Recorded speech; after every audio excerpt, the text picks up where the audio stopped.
Hi everyone, welcome back to my new blog. আৰু আজিৰ এই ভিডিঅ'টোত মই আপোনালোকক দেখুৱাম নামৰূপৰ টায়াহোমৰ অফিচৰ ফালে যেটো ৰাস্তা আছে সেই ৰাস্তাটো আগতে কেনেকুৱা আছিল আৰু এতিয়া কেনেকুৱা হ'ল আসলতে হেফালে মই স্কুটিখন ধুৱাবলৈ নিছিলো বহুত লেটৰা হৈ আছিল ৰাস্তা পদবিলাক খুব ধুলি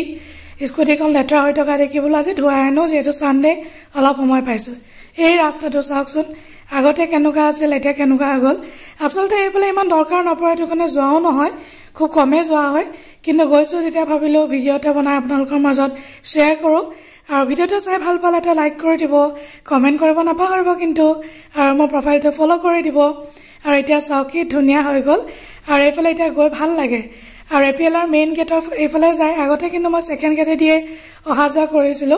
আৰু ফাইনালি এতিয়া মোৰ স্কুটিখন ভাইটি জনে ধুই দিছে ধুনিয়াকৈ ধুলে তেওঁলোকে ভাল লাগিলে